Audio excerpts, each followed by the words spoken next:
Unsahon man pag-settings ani ang adjustable voltage and current protector.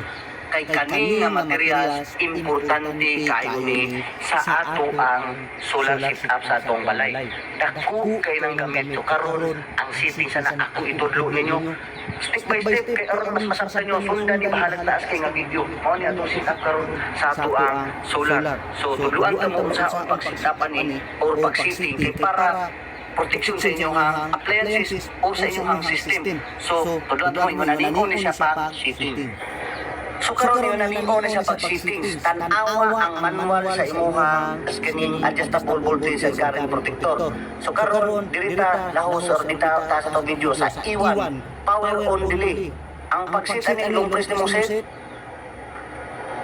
Oh, iwan. So depende mo ang power ang iwan is power on delay. Tara, iwan power on delay. Depende mo kung sa imo patasaan ba nimo ang pag-power on delay nimo o pila ka segundo.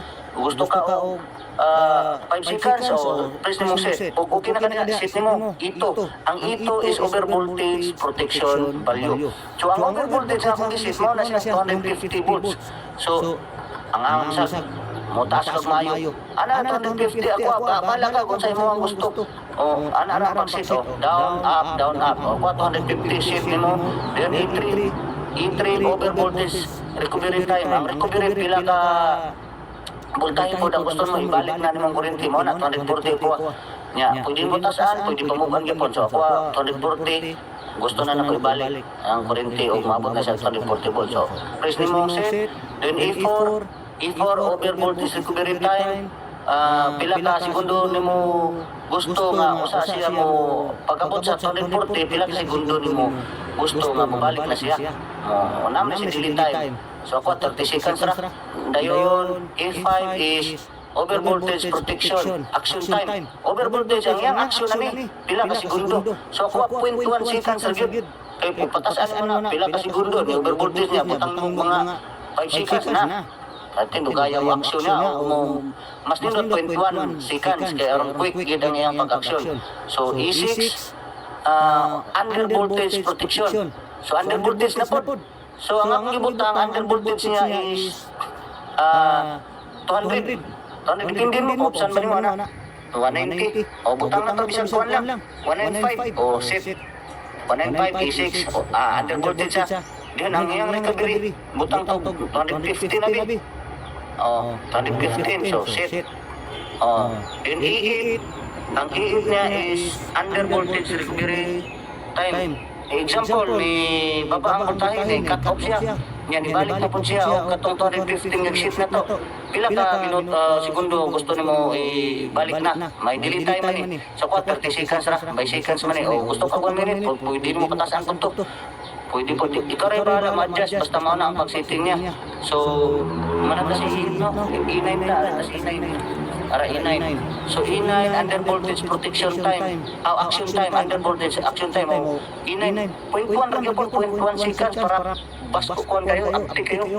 So set RS 18. 18 is overcurrent protection karon diri na ni. Ang akong giset is 13.6 ampere. Kaya ang akong inverter is 3,000 watts. So akong set 13.6 ampere. So once ma-hit na yan ang 13.6 mataas, i-cut off na niya, protection ni sa imong inverter.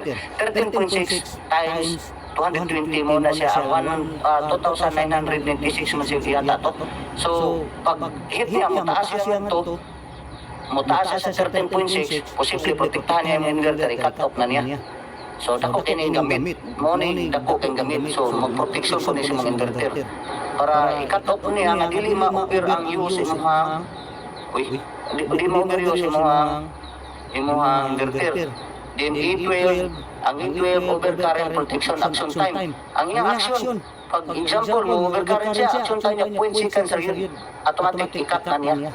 Putlo na niya. So, dako kining gamit. So, protection po siya mga inverter. Set niya mo diha. Depende mo, patasan, pamubaan. So, voltage calibration, wala na nakalagti. Continuous overcurrent, full time, wala na nakalagti po. Di-over na po. Ang current calibration, wala na po sa A15. Mo na siya current calibration, wala na po ilagtisan. Mana, A15. Mana na, end. Diyon. Mana na, sit na na. Okay, nananaon sa pag-sit.